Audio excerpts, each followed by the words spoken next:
আসসালামু আলাইকুম, সবাইকে জানাচ্ছি ইএফ কিচেনে আর একটা নতুন রেসিপির আমন্ত্রণ। আজকে আমি আপনাদের জন্য নিয়ে চলে আসলাম দারুণ মজার একটা শাকের তরকারি রান্নার রেসিপি। এই রেসিপিটা কিন্তু দুর্দান্ত একটু মজাদার। আমার কাছে তো এই তরকারিটা ভীষণ ভীষণ ভালো লাগে।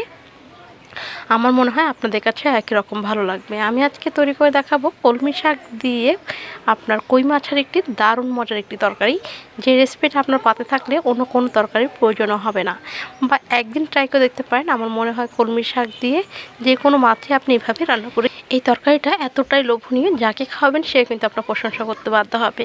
আর আমার হাতের কিন্তু যে কোনো শাকের তরকারি সব থেকে বেশি টেস্ট হয়, কারণ এটার প্রশংসা আমি সবার মুখে থেকেই শুনি যে আমার শাক দিয়ে তরকারি রান্নাগুলো বেশি ভালো লাগে। তাহলে চলুন কীভাবে তৈরি করতে হচ্ছে আজকের এই মজাদার পালং শাক দিয়ে কই মাছের তরকারি। আর আমি আজকে কই মাছ দিয়ে তৈরি করব, আপনারা কিন্তু চাইলে যে কোনো মাছ দিয়ে এই রেসিপিটা তৈরি করতে পারেন। তাহলে চলুন রান্না করতে করতে দেখিয়ে দিব আসলে কী কী প্রয়োজন, সেগুলো আপনাদের সাথে তখনই শেয়ার করব। আলাদাভাবে শেয়ার করতে গেলে আসলে লম্বা হয়ে যাবে ভিডিওটা, তাই এই কাজটা করছি না। এখানে আমি নিয়ে নিয়েছি কই মাছ। আর কই মাছগুলোকে আমি মাছ থেকে দুই ভাগে ভাগ করে নিয়েছি, কারণ কই মাছগুলো একটু বড় ছিল, তবে আপনার চালটা আস্ত রাখতে পারেন। আপনাদের পছন্দ মতো আসলে শুধু কই মাছ না, যে কোনো ধরনের মাছ এখানে নিতে পারেন। এখন আমি সামান্য পরিমাণ লবণ আর সামান্য পরিমাণ হলুদ এবং একটু মরিচের গুঁড়াটা দিয়ে ভালোভাবে মাছটাকে মাখিয়ে নেব। আমার মরিচের গুঁড়োটা দেওয়া হয়ে গেছে। এখন আমি মাছগুলোকে খুব সুন্দরভাবে মাখিয়ে নিচ্ছি। এখন এই মাছগুলোকে প্রথমে ভাজতে হবে, তার জন্য আমি মাছটা মাখিয়ে ভাজতে চলে যাব। এখানে একটি ফ্রাই প্যান কড়াই অলরেডি বসিয়ে দিয়েছি, আর এখন দিয়ে দিচ্ছি এখানে তেলের পরিমাণটা আমি তরকারি অনুযায়ী দিয়ে দিচ্ছি, যেন মাছ ভাজার পর যে তেলটা থাকবে সেটা কিন্তু আমি দিয়ে তরকারি রান্না করে ফেলবো। তাই এখানে 4 থেকে 5 টেবিল চামচের মতো তেল অলরেডি আমি দিয়ে ফেললাম। আমরা তেলগুলো গরম হয়ে যাওয়ার পর একটা একটা করে মাছগুলোকে বসিয়ে দেব। আর এই মাছগুলো কিন্তু অতিরিক্ত লাল করে ভাজার কোনো প্রয়োজন নেই। যে কোনো তরকারি মাছ একটু হালকা ভাজলেই কিন্তু বেশি ভালো লাগে, তাই চেষ্টা করবেন হালকা ভেজে নেওয়ার জন্য, একদম বেশি মুচমুচে করতে যাবেন না। আর যখনই একটা পিঠ এরকম লাল হয়ে যাবে, বাকি পিঠটা উল্টে দিয়ে একইভাবে মাছগুলোকে খুব সুন্দর করে ভেজে নিতে হবে। এখন মাছগুলোকে সুন্দরভাবে তুলে নিচ্ছি। আমার মাছগুলো দেখতে পাচ্ছেন যে খুব সুন্দর করে ভাজা হয়ে গেছে, তবে আপনারা আপনাদের পছন্দ মতো ভাজা হয়ে গেলে তুলে নিতে পারেন। তারপর এখানে যে তেলটা আছে দেখতে পাচ্ছেন, এই তেলের মধ্যে কিন্তু আমি রান্নাটা কমপ্লিট করব। দিয়ে দিচ্ছি এখানে প্রায় একটা বড় সাইজের পেঁয়াজ কুচি। তারপর পেঁয়াজগুলোকে আমি প্রথমে একটু তেলের সাথে হালকা একটু ভেজে নিচ্ছি, তারপর এক এক করে মশলাগুলোকে অ্যাড করব। এখন দিয়েছি স্বাদ মতো লবণ। লবণটা দিয়েও আমি পেঁয়াজটাকে ভালোভাবে একটু ভেজে একটু নরম করে নিতে হবে।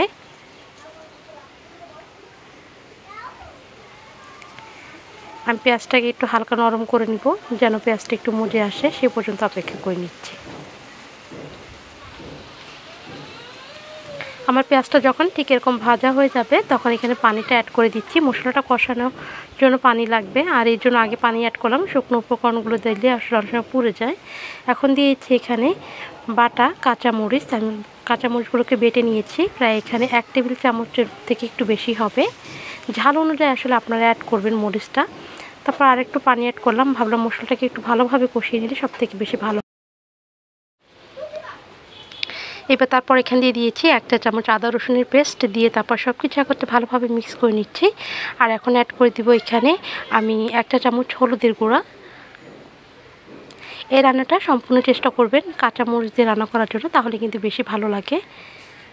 দিয়েছি আমি সামান্য পরিমাণে একটু মরিচের গুঁড়া, সেটা শুধু কালারের জন্য, তবে আপনারা চেষ্টা করুন সম্পূর্ণ রান্নাটাই কাঁচামরিচ দিয়ে করার জন্য, তাহলে কিন্তু বেশি ভালো লাগবে।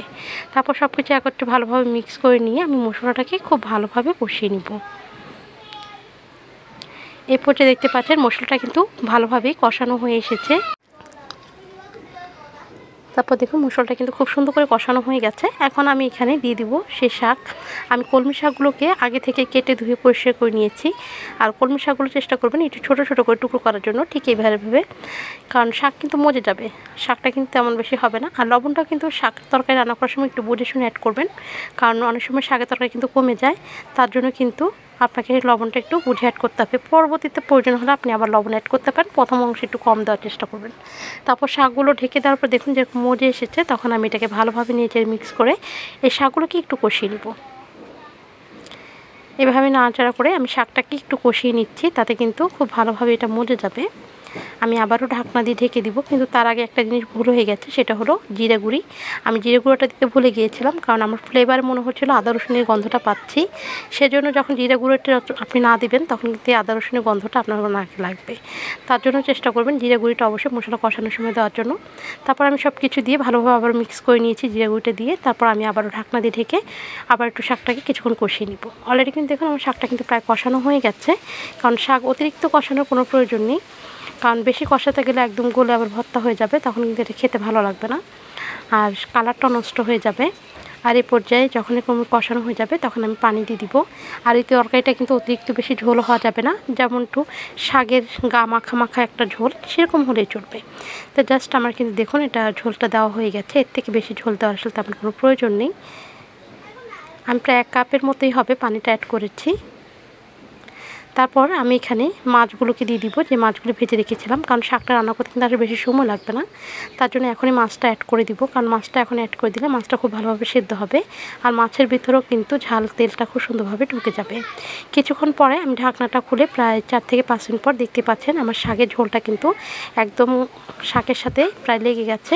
ঠিক এ পর্যায়ে হালকা একটু নাড়াচাড়া করে দিয়ে আমি কিন্তু আবারও ঢাকনা দিয়ে ঢেকে দিব। কিন্তু তার আগে একটি কাজ আছে, সেটা হলো এই পর্যায়ে আপনাকে কিছু কাঁচামরিচ মাছ থেকে ফালি করে ঠিক এভাবেই দিয়ে দিবেন।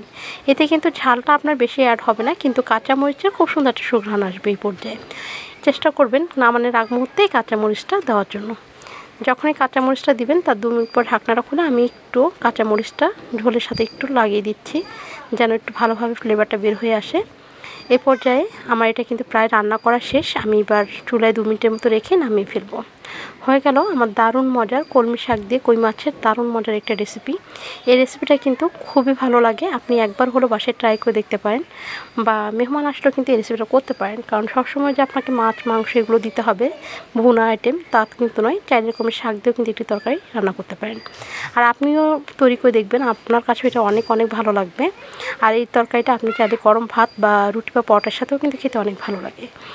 আমার রেসিপিটা আজকের মতো কেমন লাগলো অবশ্যই সেটা জানাতে ভুলবেন না। আর চ্যানেলে নতুন হয়ে থাকলে চ্যানেলটা সাবস্ক্রাইব করতে একদম ভুলবেন না। পাশে থাকা বেল আইকনটা বাজিয়ে দিয়ে নোটিফিকেশনটা অন করে দেবেন। সেক্ষেত্রে ইএফ কিচেনে এরকম নতুন নতুন রেসিপিগুলো সবার আগে আপনার কাছে পৌঁছে যাবে। আর যারা এই কাজটা অলরেডি করে নিয়েছেন তাদেরকে জানতে অসংখ্য অসংখ্য ধন্যবাদ, এভাবে সাপোর্ট করার জন্য, এভাবে পাশে থাকার জন্য। আজকের মতো এই পর্যন্তই। সবাই ভালো থাকবেন, সুস্থ থাকবেন, আমার জন্য দোয়া করবেন। আল্লাহ হাফেজ, আসসালামু আলাইকুম।